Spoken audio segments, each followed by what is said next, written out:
First question, Lily, is why are there still so few women and minorities on boards?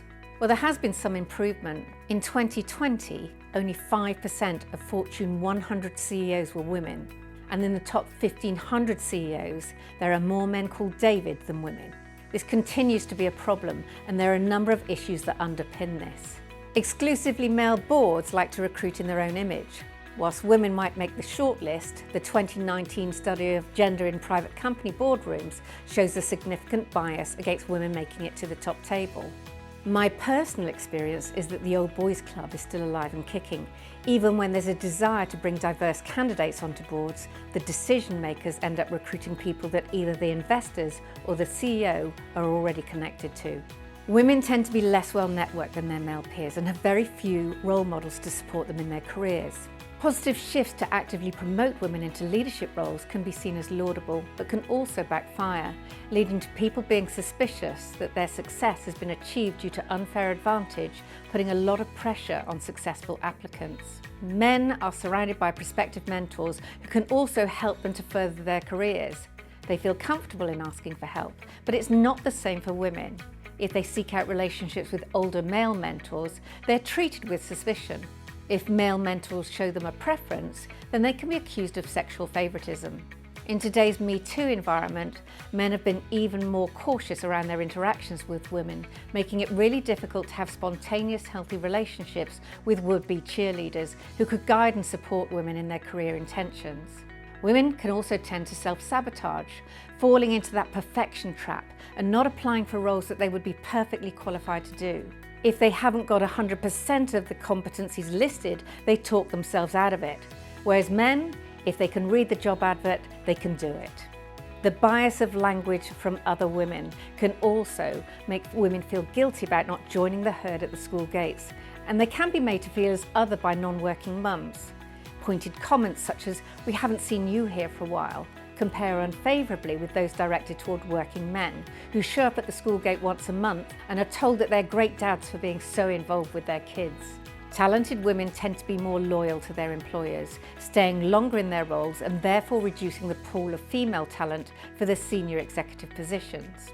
Women opt out of corporate life temporarily for caring for their parents or for looking after children, and are sometimes very badly welcomed when they come back into the work pool.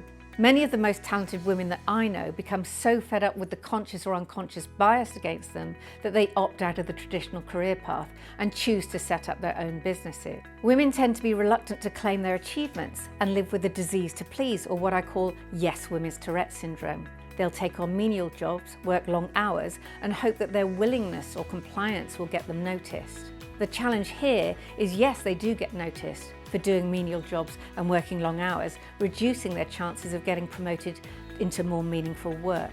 Women-only founded companies received 2.4% of venture capital funding in 2018, or about £3 billion of the £131 billion on offer which was invested in startups, according to PitchBook, a financial data company based in Seattle. What needs to happen to rectify this? Well, there are three ways that we can address the issue. The first way is through women addressing their own career-limiting behaviours and personal scripts. Get a coach or a mentor, someone who will hold your hands to the fire and help you to deliver on your career intentions. Make sure that you have a clear and unambiguous goal for your career, and then turn that into a strategic plan, just as if you were growing your department or setting up a business. And get good at leveraging your networks. Build relationships on LinkedIn, make connections, and ask questions of those that you admire. Stop apologising. Change your language, both verbal and physical. Women often play small in the room. Get good at verbalising what you want, and remember, your playing small will not serve the world.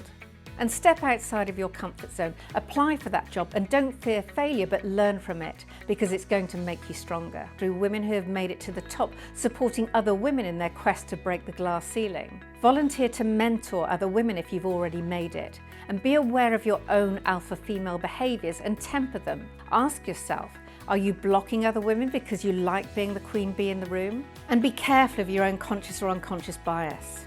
Just last week, I had a call from a recruitment consultant, and she said she was looking for somebody in their 40s or 50s, preferably male, that had extensive experience of heading up a marketing department.